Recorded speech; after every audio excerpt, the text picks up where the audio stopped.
Buenas noches, buenos días. Continúa la saga de la UAS y la reunión de amigos, y eso dificulta bastante el asunto, porque cada vez desde que se comenzó esta serie hemos estado rodeados de amigos y menos amigas, menos mujeres han analizado la situación de la UAS. No ha venido ninguna No. mujer. De 11 mira, personas. Eso es discriminación. Sí. Entonces, X, el centro de INTEC, nos va a sancionar. Y hoy toca, la semana pasada decíamos que necesitábamos un equilibrio, porque el equilibrio tratamos de hacerlo Sagrada y yo, y un grupo de estudiantes de la UAS que forman parte del equipo. Pero continuamos este análisis de la UAS, esplendor y lo que nosotros le hemos llamado decadencia, pero parece que no es cierto, porque incluso nos han hablado de toda una transformación académica que casi se parece a la transformación de Córdoba, con unos planes de descentralización y demás. Sagrada, yo sé que tú estás tan satisfecha como yo con los invitados de hoy, te toca la continuación. Sí, yo pensando ahorita, antes de iniciar el programa, digo, pero ¿qué ha pasado aquí, no? Tenemos 2 meses y 1 semana exactamente que estamos tratando el tema de movimiento renovador, incluso del fuero y autonomía universitaria después de la muerte de Trujillo, y los aportes de ese movimiento, las limitaciones, ¿qué queda de eso?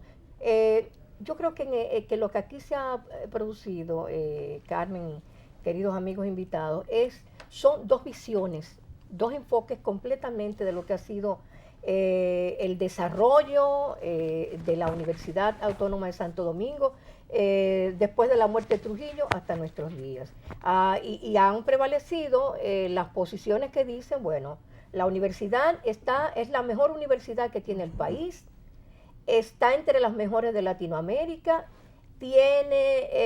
ahí nada marcha mal, o sea, porque me parecen posiciones algunas extremas. Hay calidad docente, no hay corrupción, estamos en un proceso de descentralización y creemos que la universidad pública debe de ser gratuita. A pesar de haberle planteado, bueno, gratuita, pero bueno, ¿cómo es posible que un estudiante que se pasa 15 años en la universidad repitiendo, nosotros le vamos a seguir premiando con que se mantenga la universidad con el dinero de los impuestos de los dominicanos y las dominicanas? Por ahí han estado las cosas. Entonces, pues, pienso que por eso son 2 visiones. Hay una que plantean que la universidad tiene que ser absolutamente gratuita y la otra que tiene la otra que plantea que la universidad, claro, como universidad pública, como debe de tener políticas que permitan el acceso que realmente han tenido los estudiantes pobres a ella. Pero hay que arreglar muchas cosas.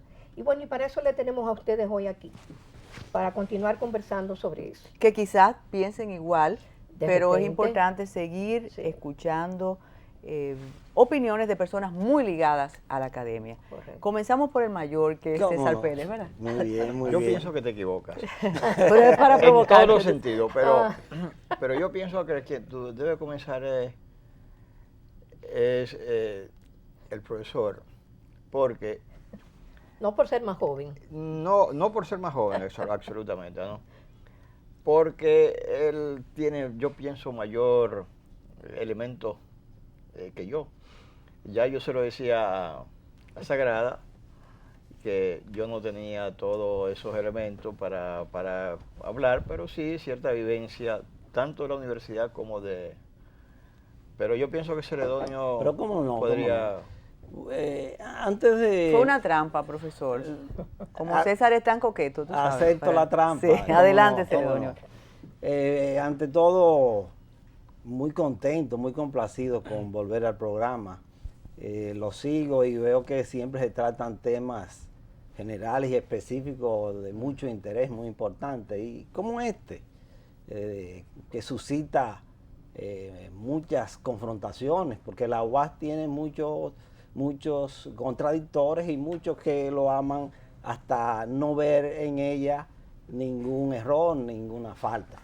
Yo creo que debo asumir una tercera posición entonces. Ustedes nos han hablado de que se han planteado dos posiciones, una que plantea que la UAS no tiene sombras, y otra que cree que la UAS es todo defecto, todo problema. Yo creo que esas posiciones extremas realmente no conducen a una visión, a una definición clara de la problemática. ¿Cuál es la situación de la UAS? Yo, en ese sentido, creo que con respecto a la UAS tenemos que hacer críticas y tenemos que hacer reconocimientos, necesariamente. Yo digo que ni todo es luz, ni todo es sombra. Y yo pienso que esa postura crítica necesariamente reflejan o nos permitirían establecer propuestas de solución a problemas reales que hay en la universidad. Si nosotros decimos que no hay problema, entonces metodológicamente estamos evitando, estamos obstaculizando la posibilidad de corregir problemas que necesariamente hay que corregir. Además, creo que en aras de la objetividad, necesariamente debemos reconocer la existencia de fallos. Pero yo insisto, también entiendo que hay reconocimientos que yo creo que deben quedar sobre la mesa en esta conversación, y aspectos positivos relevantes. No querría avanzar en las críticas sin establecer que entiendo personalmente que hay un responsable muy importante en lo que ha acontecido con la UAS, digamos, en las últimas décadas, y es el Estado dominicano. El Estado dominicano ha asumido una postura con respecto a la Universidad Autónoma de Santo Domingo que ha castrado indudablemente su desarrollo. Pero asumiría yo también una posición irresponsable y asumiría una fórmula fácil si hago descansar el problema de la universidad solo y exclusivamente en la postura del Estado. Yo creo que hay problemas internos, hay problemas que derivan de una gerencia con dificultades, una gerencia que no ha sido sólidamente académica. Se pueden entender posturas políticas en las autoridades de la UAS, en el estudiantado, los dirigentes estudiantiles en coyunturas determinadas, como la coyuntura post ajusticiamiento de Trujillo, en los 12 años de Balaguer, pero yo pienso que ya luego la universidad ha debido asumir una postura eminentemente académica, lo cual no quiere decir que no sea también política esta institución. Y en ese sentido es que hoy confrontamos problemas en la universidad en términos de la calidad, la disminución de la calidad del proceso enseñanza-aprendizaje. Tenemos, y ustedes lo comentaban en programas anteriores, el serio problema del poco recurso y la poca disposición hacia la investigación. Claro, está muy relacionado con los pocos recursos de que ha disfrutado la universidad en ese sentido. Pero es un problema real, o sea, no hay niveles importantes de investigación, y eso tiene consecuencias serias en la docencia, porque un docente que no investiga apenas va a poder repetir conceptos y contenidos. Entonces la investigación es esencial. Y otro orden que yo pienso que también, y que tiene que ver con la extensión universitaria, es que la universidad ha dejado de ser un referente nacional, ha dejado de ser un referente ético inclusive. La universidad era un faro de luz que se oía y que se reconocía a nivel nacional. Eso ha decaído. podemos entrar y vamos a entrar, espero yo, en esa Celedonio, discusión. ¿y no pero parece eso, una contradicción, Sí. y también va para el profesor César Pérez, que, y ahora viendo, algo que vemos todos los días, pero viendo esa infraestructura impresionante que tiene la UAS? Mira, Impresionante, y ver el declive entonces en cuanto al rendimiento académico, a la oferta, al comportamiento estudiantil. ¿Cómo se da esa Mira, yo quizá voy a tomar un camino fácil para exponer lo que yo entiendo que sucede en la UAS. El camino fácil es lo general, lo global, el tema de la universidad, no de la UAS, sino de la universidad en sentido general. E incluso el tema de la sociedad actual. Yo creo que a nivel mundial hay una queja sobre el papel de la universidad. A nivel mundial se critica la calidad de la enseñanza de la universidad. A nivel mundial se critica los egresados que salen de la universidad, su nivel. Y a nivel mundial se critica la poca incidencia de las universidades en los procesos nacionales. A nivel mundial, eso en algunos lugares que yo conozco de cerca, porque he estudiado ahí, como Italia y la misma Francia, hay esa queja, ¿no? Entonces, yo creo que eso no salva lo de la UAS, pero sí creo que no podemos nosotros referirnos a la baja calidad de la enseñanza de la universidad sin referirnos a la baja calidad de la enseñanza a nivel de base, ¿no? O sea, aquí en nuestro país tenemos un problema de base serio, ¿no? Que se refleja en el estudiante universitario. Yo trabajo hace muchos años en INTEC, soy profesor de INTEC, y me doy cuenta que nosotros, o sea, la calidad nuestra no es la misma a cuando nosotros iniciamos. Y eso no es un tema solamente de nosotros, de la universidad, del INTEC, sino es un tema que tiene que ver con la calidad del estudiante que viene de base. Antes yo tenía estudiantes que eran muy buenos, ahora no aparecen tanto, así como eran los estudiantes de antes, por lo cual yo creo que se ha disminuido esa calidad porque ha disminuido la calidad del estudiante de base y ha disminuido incluso la capacidad de incidencia de la sociedad en los mismos procesos políticos. Entonces, Pero César, escúchame, es lo mismo que nos pasó a nosotros cuatro, que tuvimos profesores con más calidad que lo que han tenido nuestros hijos. Exacto. Ellos tienen más formación, cualquier otra cosa, pero nosotros tuvimos profesores. Claro, profesores, y hay profesores, en la misma UAS, hay muchos profesores, excelentes profesores y excelentes estudiantes. Yo siempre he dicho que en la Universidad Autónoma de Santo Domingo están los mejores estudiantes y los peores estudiantes. Y están los mejores profesores y los peores profesores. Porque hay una cantera de profesores malos que eso no tiene miedo, eso parte del alma. Pero eso sucede en todas las universidades. Sí. Eso sucede en todas las universidades también. No hay una universidad privada o no privada, incluso la nuestra, el INTEC. El INTEC está reputado como la universidad de mayor calidad del país.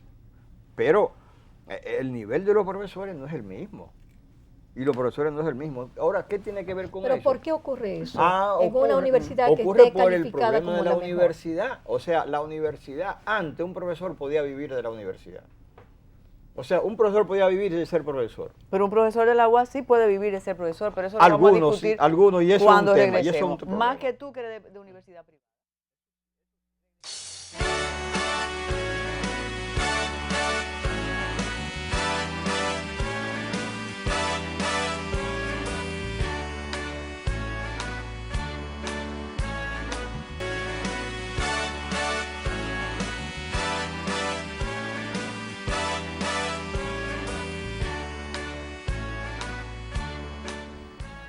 Verdades y mentiras de la UAS y de otras universidades naturalmente, pero es que la UAS es la del Estado. Entonces ahí viene el problema. Continúa, César. Bueno, para darle la palabra a Celedonio, el tema del que tú decías, ¿no? Del por qué. El por qué, claro. O sea, es cierto, hoy día vivir de la docencia es más difícil que antes. O sea, yo me recuerdo que cuando Yo ganaba a veces en la UNFO 500 pesos. Yo bebía mucho vino de calidad y mucho queso de calidad y mucho salami húngaro con 500 pesos, ¿no? Porque eso rendía mucho. Y con 1000 y pico de pesos nosotros compramos una casa en la Sarasota. Una casa, no es una casa en la Sarasota, ¿no? Que tú bebiste vino ahí. Claro que sí. Entonces... y un carro costaba 995 pesos. Un carro, y yo saqué, teníamos un carro. O sea, una casa y un carro. Pero eso siendo ¿Estamos profesores. hablando de qué año? Ahora, qué año? estamos hablando por los años 70, Sí, finales de los exacto. 70, 80, 80. Entonces, Y ¿qué un pasa? crédito, y la universidad, la ahora, UNFU ¿qué costaba pasa? 80 pesos. Ahora, y era claro, ahora, ¿qué muchísimo. pasa? Ahora no se vive de la docencia, no se puede vivir solo de la docencia, y eso naturalmente no incentiva, no incentiva a mucha gente, muchos profesionales de calidad de dar clases y dedicarse a dar clases. Eso no es posible. Si no puede vivir, entonces eso va limitando la calidad de la docencia, la calidad del profesorado. ¿Cuál es el promedio de horas que da un profesor en INTEC para compararlo con la UAS, por ejemplo? ¿Cuántas horas diarias y cuántas semanales?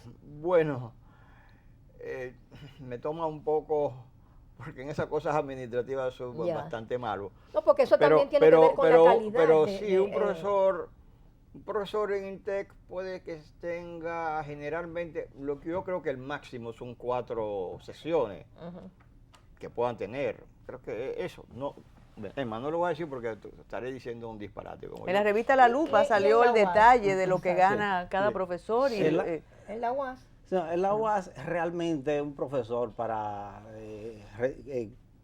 completar, redondear unos emolumentos más o menos decentes. Debe dar 35 o 40 horas, lo cual es una cosa realmente absurda porque... Celedonio, pero no eso te suspenden el contrato de trabajo. ¿Cuánto se traduce eso en pesos? ¿Cuánto es eso? Eso no pasa de unos 50,000 pesos. En el mejor de los casos, 40 horas de clase. O sea que es una cosa absurda. ¿Y que tú le dejas hay entonces otro, a hay la otro, programación, a la investigación? Eso no mismo. no la Entonces, tienes. además de que es una proporción relativamente reducida, son aulas hasta de 70 estudiantes, lo cual afecta. Yo estoy muy de acuerdo con lo que decía César, en el sentido de que en el problema nosotros tenemos que ver con respecto a toda la universidad, y peor en el caso de la universidad, porque es la que recibe a la mayoría de los jóvenes estudiantes de las escuelas públicas, que bien sabemos su nivel, el deterioro tremendo. Lo que ocurre en la UAS, el problema del descenso en la calidad del proceso de enseñanza-aprendizaje está relacionado con ese nivel con que llegan los estudiantes, pero también con esas condiciones en que trabaja el profesor universitario. Sí. Aulas extremadamente excesivas, grandes, en condiciones que no son las mejores. En condiciones, Carmen decía, en condiciones totalmente deplorables, porque eso que se ve hacia afuera. Exacto. Yo daba clase en un aula que bajaban los ratones, y a mí no me gusta mucho, bajaban los ratones, y en otra pasaban así 60 estudiantes de arquitectura, eran estudiantes de arquitectura. Sí. O sea que en esas condiciones es muy difícil, es muy difícil, pero también hay mucho mito. Sí. Hay mucho mito de que los rectores de antes, si tú por ejemplo, sacas a Hugo Tolentino y a Guarocuya y a Batista del Villar, o pues esos rectores de antes que no tienen mayor nivel que los... muchos de ahora son mejores también, mejores esos rectores. Sí. Y hay muchos profesores que son mucho mejores que los de antes. Pero lo que pasa es que antes éramos 5. Éramos un grupo de estudiantes muy pequeño. Tiene 3.900 profesores la UAS ahora. Sí, y era mucho más, era más posible dar mejor clase que ahora, con mayor calidad. Ahora, César, escúchame, pero entonces vamos a hablar de la educación dominicana. Exacto. Porque ahí está implícito el asunto de este asistencialismo que lo que hace es convertir en mediocre la academia, que dice todo muchacho que sale de un bachillerato que apenas sabe leer y razonar, tiene que hacer un estudio superior. Claro. Sin acceder a una escuela técnica, y no por menosprecio, porque la educación es un derecho universal. Pero tú no puedes hacer eso si no hay una formación previa en tu estudio anterior. Y no es la educación pública la mala, porque hay muchos colegios públicos que tienen mayor calidad que colegios privados. Y de que colegio privado, caro. Ay, yo conozco. Pero también universidades, César, porque la proliferación de ventorrillos de educación secundaria también te evidencian que aquí no hay, que aquí falta regulación para con esas... Cuando se intenta, entonces los intereses... Señalaba el descenso en la calidad de la educación, el descenso en el proceso de enseñanza-aprendizaje.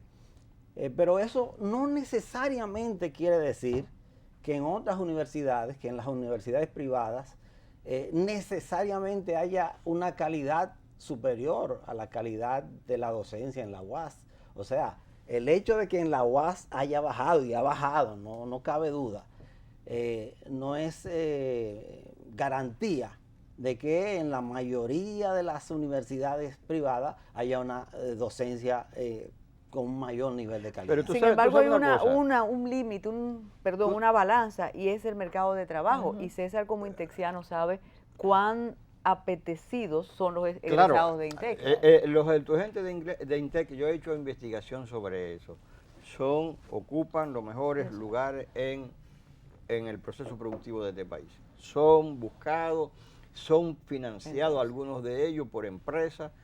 Eso es así, es verdad. Ahora, ¿qué es lo que sucede también con este tema? Es el rigor. Es que se ha degenerado. La Universidad Autónoma de Santo Domingo tiene procesos de degeneración y de corrupción en el área administrativa. Ahora sí. Y tú lo sabes que tú fuiste administrador. Reciente, yo fui administrador de una escuela hace muchos años, pero ¿cuál es el punto? Los profesores de las universidades privadas son los profesores de la UAS, en la mayoría aplastante. ¿Ah, sí? Sí. La mayoría aplastante de los profesores de las universidades privadas son de la Universidad Autónoma. Bueno, César, como los médicos que están en el hospital y tienen su consulta, y en el hospital tratan mal al paciente y en su consulta son unos padres bikini. Exacto. Ahora, espérate, pero entonces, ¿qué pasa? Un profesor en INTEC y en otra universidad tiene que entregar su nota a tiempo, pero en la UAS no lo entrega a tiempo. Un profesor de la universidad privada va a su clase. En la UAS dura mucho tiempo sin dar clase. O sea, esa administración laxa, esa dejar hacer, eso, mira, yo tengo una experiencia que es dramática. Antes yo era profesor de estudiantes de arquitectura en UNIBE, en la UAS y en INTEC. Bueno, en INTEC ahora, ¿no? Pero, ¿qué pasa? Yo puse a hacer una prueba, ¿no? Un trabajo práctico a estudiantes de arquitectura de la UAS y de UNIBE y de INTEC. En INTEC no hay arquitectura. Lo de INTEC fueron muy superior a lo de arquitectura de INTEC y de la UAS. Digo, de la UAS y de UNIBE. Ahora, es el rigor. O sea, que esos estudiantes, si tú lo pones en rigor, rinden. Y en la Universidad Autónoma de Santo Domingo hay estudiantes de muchas posibilidades de dar. O sea, yo fui profesor hasta hace poco de estudiantes de arquitectura, estudiantes bien, que pueden ser estudiantes de cualquier universidad privada. Ahora, rinden muy poco. ¿Por qué? Porque los profesores no lo ponen a trabajar, muchos de ellos. Y porque el director no lo pone a trabajar. Porque el director exige menos, porque el director es una cosa laxa, o sea, no es un desastre en términos de la exigencia al profesor, pero no es que sean malos, ¿no? Porque es un elemento que sale mucho en estas discusiones. ¿Por qué un profesor rinde más? Ya Carmen lo dice. ¿Por qué un médico rinde más en su consultorio privado que en el consultorio del pueblo, en el hospital? Porque asimismo, en la universidad nuestra, en INTEC, tú ves muchos profesores que son muy eficientes allá, pero supongo, ¿no? Para no hacer ninguna acusación, que no son tan eficientes en la UAS. ¿Por qué? Porque las exigencias. Y la pregunta es por qué Sí. no se hace. En UNIBE los estudiantes te evalúan. Y bueno, nosotros en INTEC también. Sí, ¿no? En la entonces, UAS si está tú- evaluando hace. también, hay procesos de evaluación de Pero es muy profesores. difícil salir de un profesor de la Lo UAS. que es más difícil es que Totalmente. realmente es un proceso mucho más masivo, ¿verdad? O sea, no es lo mismo evaluar a 50, 80 profesores que evaluar a 3.900 profesores. Sí, es posible. Yo creo, Yo no estoy de acuerdo no es que, contigo en no es eso, que no sea posible, lo que digo es que es un poco más difícil. No obstante, Quizá cueste se- más, se pero, hace. pero es fácil. Se Ahora que hace. ustedes hablan de 3.900 profesores, ¿cómo se explica que por esa cantidad de profesores hayan casi 5.000 empleados para los profesores? ¿Cómo se explica eso? planteé- Que no sea clientelismo, Sí. entre otras razones. Sí, sí. Sí, yo señalé que en la UAS hay muchos elementos que hay que racionalizar. Esa es la postura. Yo no puedo venir aquí, y lo he señalado, a decir que todo está bien. Creo que esos son elementos. Así como ese elemento, hay otros que podemos situar que hay que superar. Yo pienso que necesariamente las autoridades, las nuevas autoridades, hay elecciones en febrero próximo, deben abocarse a hacer una gerencia, constituir una gerencia sólidamente académica, así dije al inicio de mi intervención. No podemos mantener esa postura clientelista que evidencian algunas autoridades de la universidad. ¿Cuándo Necesariamente. Mira, esa comenzó- masificación del profesor. Mira, yo voy a... Pero ¿cuándo comenzó podemos decir crisis o declive, depende con lo que lo compare? Yo estaba viendo ahí grupos de baile, coros. Hasta los 60 el coro de la UAS anduvo por capitales del mundo ganando premios. Los estudios del Caribe que tenía la UAS eran referencia para cualquier investigación. Yo siempre menciono el asunto de los cineforum, el economato. Tú encontrabas los libros que no aparecían en otro lugar ahí. ¿Cuándo comienza ese deterioro o ese abandono de las autoridades de esas cosas? Sí, yo pienso que cuando hablamos de los años 80, la década de los 80 como la década perdida, no solamente en el orden económico, sino también en el orden político, en el orden educativo. En República Dominicana, en general, comienza un proceso de declive de la educación en sentido general. Claro. Y específicamente en la UAS, eso tiene una repercusión inmediata, una repercusión directa. Eso nos lleva inclusive a explicar por qué es lo que ha pasado con el movimiento estudiantil. Sí, porque nos estamos alejando tenemos que hablar de del eso. tema. Tenemos que hacer una pausa. Y les dejo para que piensen durante la pausa, que no es muy larga. Algo que dijo uno de los participantes aquí, que parte de la crisis de la UAS vino porque la izquierda tomó la UAS. Eso lo vamos a analizar cuando regresemos.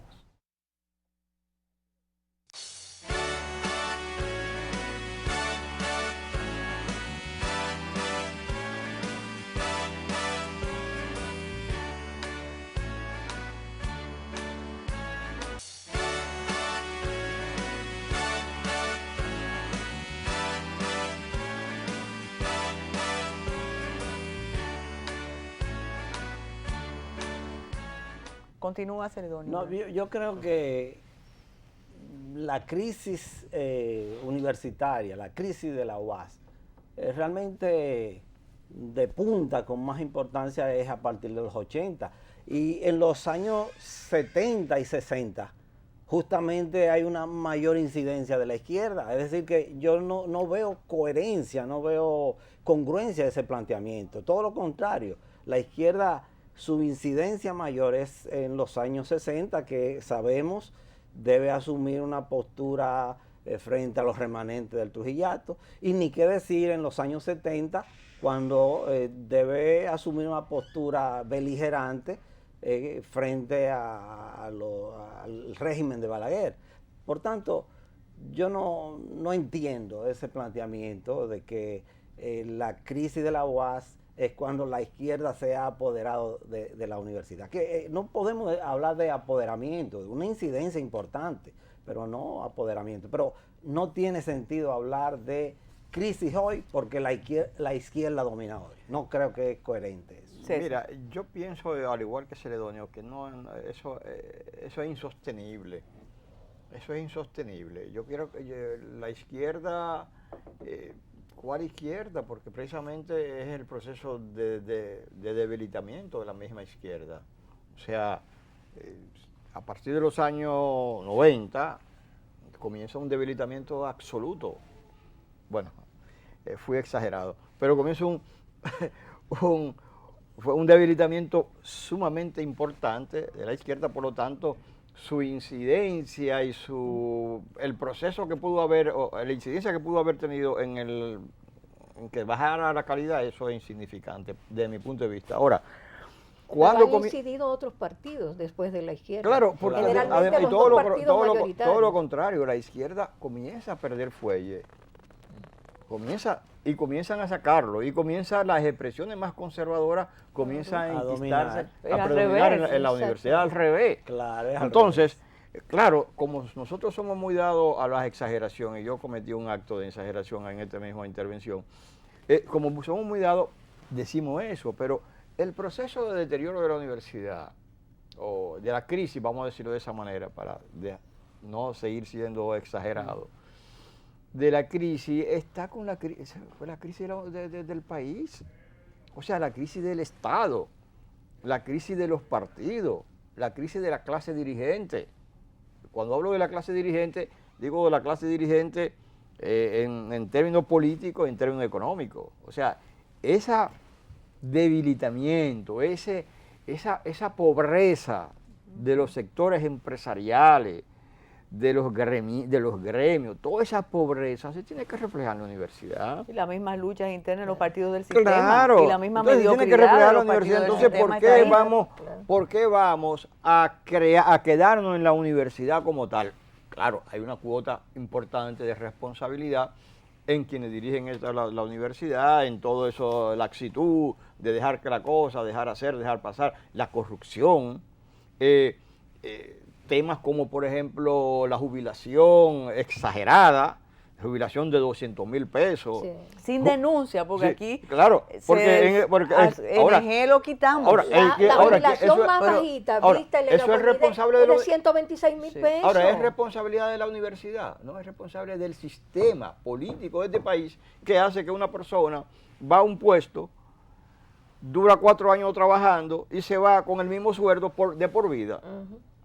O sea, yo tengo amigos españoles que a lo que tienen una pensión inmensa son 125,000 pesos al equivalente, que es una cosa exagerada. O sea, estamos hablando de 2.500 euros, que eso es una cosa exagerada. Pero como tú tratas de hacer el análisis haciendo la comparación con la crisis occidental, el problema es, y mencioné y quedó de pasada, el caso de NG Cortiñas, ¿verdad? NG Cortiñas fue de los primeros funcionarios de este gobierno que la denuncia social quitó del cargo. Pero de la UAS nadie se atreve, porque incluso en la UAS existen supuestos contestatarios que prefieren mantener todo callado, pero nadie dice, por la UAS, por las pensiones exageradas. Quizás porque no se entiende todavía lo que significa la UAS como Universidad del Estado. Claro, pero entonces, si la UAS la gente se puede jubilar tranquilamente con el sueldo, porque es el sistema de jubilación dominicano que es una distorsión. Pero la UAS tiene su propio sistema, su sistema de por la pensión, de autonomía. salud. No, pero y todo el mundo, o sea, todas las instituciones tienen su propio sistema, la Junta Central Electoral tiene su sistema, el Banco Central, el Banco Reserva. Pero la UAS no se toca. Bueno, se Por lo critica menos no como se critica. critica a los otros, pero No, no hay un, tú sabes bien, Carmen, que aquí no existe el régimen de consecuencia. O sea, eso se dice de la UAS y no pasa nada, pero eso se dice de todas las otras y no pasa nada. Entonces, me parece que no es que nosotros debamos justificar eso, todo lo contrario, criticar de que se instituya una manera de que una persona en la UAS no se pueda jubilar con un sueldo realmente importante a menos de 50 años. Sí. Porque yo conozco gente Claro que, sí. que se ha jubilado con menos de 50 años. Y siguen trabajando en otra Y universidad. siguen trabajando en otra universidad y en la misma universidad. Y en la misma universidad. O sea, en otra y en la misma universidad. Entonces, así no podemos, eso no puede ser. Ahora, esos son de los aspectos de la corrupción que tienen que reflejarse en todo el aspecto de la academia, ¿no? Del rendimiento académico. Claro, ya lo creo. ¿Por qué no pasamos ahora al proceso de descentralización? Sería la solución, la descentralización. Hay un aspecto ¿Qué que fue? a mí se me quedó ahí un poco en Ajá. el tintero que comenzaba a plantear con respecto al movimiento estudiantil, Sí. Ok. que acostumbramos a criticar la conducta, la gran desorientación, el descenso del movimiento estudiantil dominicano y específicamente de la UAS.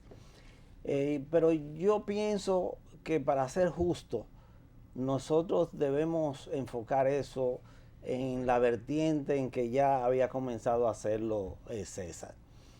No es lo mismo un estudiante con sólida formación académica, educativa, cultural, política, que un estudiante, como ha pasado con la mayoría de los jóvenes estudiantes dominicanos en las últimas décadas, tanto de las escuelas públicas como de una gran parte de los colegios privados, que no tienen una sólida educación. Y conocemos aquí, este es un país donde se ha discutido mucho para lograr un 4% para la educación. Entonces, un estudiante con esas condiciones, con esas precariedades con que lo evacua la educación básica y la educación media, evidentemente que ya en la universidad no puede asumir las posturas que asumían los grupos, los dirigentes estudiantiles en los tiempos de Asdrúbal Domínguez, de Amín Abel. O tuyo. No es lo mismo, tuyo, señores. Celedonio. Es además una coyuntura social y política distinta. Escúchame, y Sí. parece un chisme, pero incluso porque hay que mantener determinados símbolos, hasta la brillantez y el compromiso de esos antológicos dirigentes estudiantiles se ha discutido aquí. Y yo Sí. pienso que eso no podemos tocarlo, pero no porque seamos tradicionales, sino Pero- porque Amín, Asdrúbal marcaron Son una incomparables. diferencia Claro. en Sí, pero que también es injusto eso. O sea, no que es injusto, no. Voy a seguir con mi línea fácil. Con mi línea fácil. Ahora, es que el movimiento, de ese movimiento de izquierda, antes, y el mismo PRD mismo, tenían una solidez en Bueno. en su formación, que naturalmente el dirigente de izquierda ahí en la universidad era un dirigente bien formado. Claro. O sea, los que te siguen a ti no eran dirigentes como tú, Celedonio, ¿no? O sea que evidentemente que es otro reflejo. Decae la izquierda. Sí, pero a Los un grupos extremo son- de que sea un dirigente estudiantil, un joven Oye, que tiene 30 años estudiando. está bien, y lo Carmen, avala un partido político. Carmen, pero mira, yo participé, o sea, yo fui estudiante de la Universidad de Roma y la gente, mis compañeros, o sea, yo ahora veo profesores, tuve no hace mucho, y muchos profesores me dicen, no acuerdo cuándo eran ustedes, cuando estaban ustedes entonces, cuando estábamos nosotros, ahora, Sí. la universidad era más pequeña, Roma era más pequeña, Claro. el mundo era más pequeño. Sí, pero llegar al extremo que llegamos Ah, nosotros. bueno, es sí. criticable, pero lo que yo estoy tratando es de establecer es que todo ese proceso que hemos tenido de involución es un proceso de involución del mismo Estado. O sea, hay cosas que tú comparas el Estado dominicano de ahora y a veces Cuidado. tú tienes que reivindicar, Pues tú tienes que el reivindicar a autoritarismo. gente con la cual, mire, yo lo he dicho ya en este programa. O sea, soy de una familia antitrujillista y de un antibalaguerista visceral, irracional. Y uno tiene que reconocer que el Estado en ese momento era un Estado con un mayor sentido de responsabilidad. Ahora eso tiene que reflejarse en una institución como la universidad, en general, ¿tú entiendes? En una universidad en general. Entonces, el estudiante, por ejemplo, volviendo a Roma, ¿no? Que ahí es donde estudié, o O sea, no es igual. Ahora salen unos cuantos 5 muchachos a hacer muchísima bulla, muchísimas cosas, pero no es igual. Ahora, ¿qué es lo que no hay? No existe esa referencia cultural, política sólida que existía antes. Eso tiene que reflejarse. Mira, No Porfirio, existe el pichí. Claro. O sea, y al no existir el pichí, lo que existe son muchísimos grupos de gente de poca calidad. pero lo que tú planteas entonces es dramático, no tendría solución, hay que buscar una solución. Es dramático. Porfirio García, ex rector, mencionó eso que tú estás diciendo y quizá de una manera más directa, y habló de la tiranía y el esplendor de la UAS, una cosa que uno a veces no quiere entender, claro, en detrimento de la libertad de cátedra. Exacto. Otra pausa.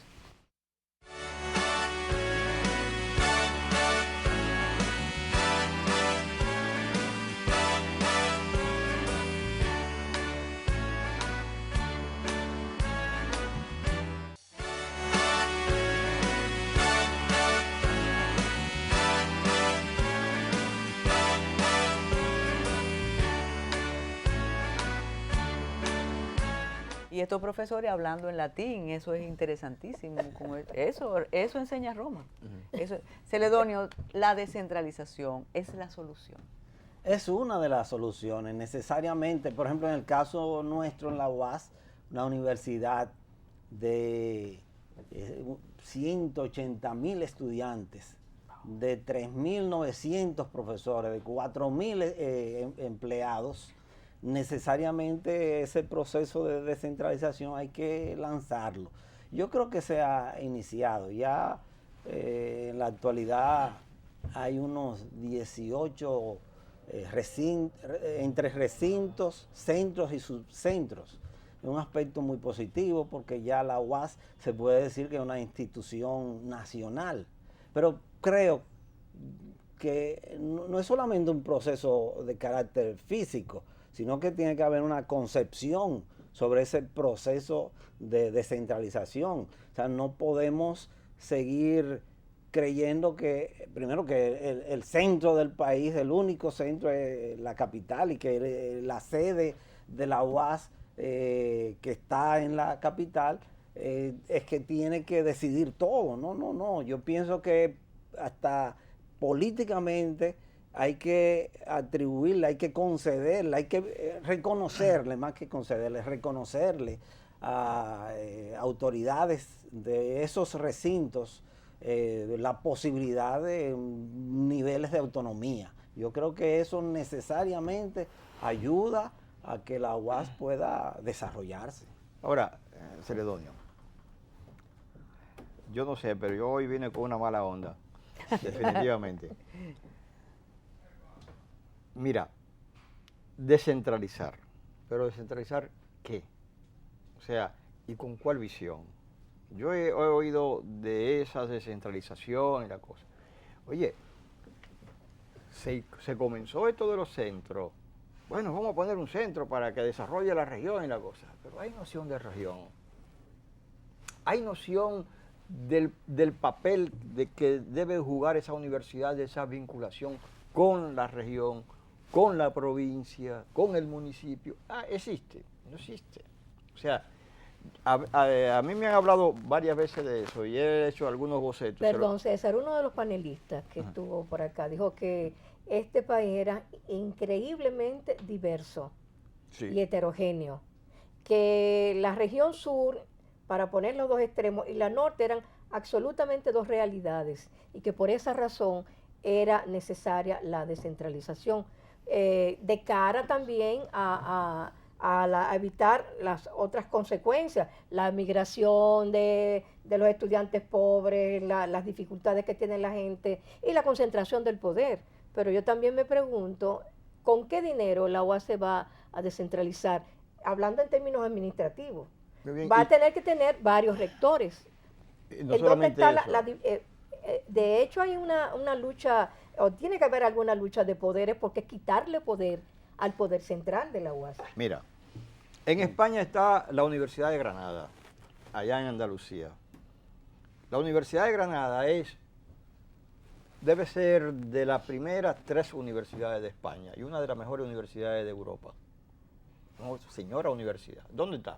En la región más pobre de de Italia, e incluso en la provincia De España. más de España y en la provincia más pobre de Andalucía. Ahora, ¿qué hay ahí? Una infraestructura. Ahí hay unos recursos humanos. Desde cuando estaban los nazaríes, el imperio nazarí de los árabes, están ahí. O sea, Desde los moros. desde los moros que civilizaron Europa. No, eso está ahí. Esas universidades tienen un capital humano que hace posible un papel importante en la región. Entonces, aquí, ¿cuál es el capital humano que nosotros tenemos en cada región para tener eso? O sea, tenemos que pensar eso. Escúchame, déjame terminar la idea. Ahí tendríamos que pensar en recursos. Porque no es que un profesor, yo estoy desarrollando el nordeste, pero vivo aquí. ¿Cómo usted va a desarrollar viviendo aquí? Ahora, yo no puedo la vivir relación aquí. con los estudiantes. Claro, yo no puedo vivir allá, ¿por qué? dificulta. Porque ¿con qué dinero me van a pagar allá? Entonces, eso es un problema serio que tenemos que ver, que implica capital humano que sea capaz de sostener la universidad, de sostener ese recinto, como le llaman, ¿no? Que sea capaz de tenerlo. Entonces, el problema es un problema serio. Además, ¿cuáles son las autoridades locales capaces de potenciar eso? ¿Y cuál es el capital, los capitalistas locales capaces de decir, mira, yo quiero una universidad? ¿Cuáles son? ¿Dónde están? ¿Están imbricados en eso? Yo no lo veo. Entonces, tenemos que pensar en todos esos temas para no decir... Bueno, los capitalistas de Santiago hicieron la propia. Bueno, no, los capitalistas de Santiago no, la Iglesia Católica de Santiago. Una forma de capital y luego los divino, capitalistas exacto. se le pegaron ahí, ¿no? Sí. Pero tienen muchísimas otras Y universidades. una ayudita de Estados Y vinieron Unidos. para acá, y vinieron para acá, y Exacto. tienen una aquí. Ese es al revés, de Santiago vino vienen para aquí. acá. La O sea, que descentralización fue tenemos aquí. que ahora, Santiago sí tiene unas posibilidades, pero no sé si Barahona la tendría, no sé si Pedernales la tendría, no sé si la tendría, no sé.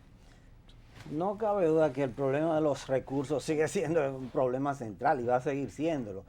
Pero yo creo que estos procesos de descentralización nos ponen un reto y es la posibilidad de empujar hacia el desarrollo de las propias autoridades, de los propios lugareños. Es decir, por ejemplo, hoy hay varios centros o subcentros de la Universidad Autónoma de Santo Domingo, que quienes imparten la docencia en esos centros son personas residentes en esos centros, son personas nacidos en esos centros. Entonces yo creo que eso es bueno, eso ayuda.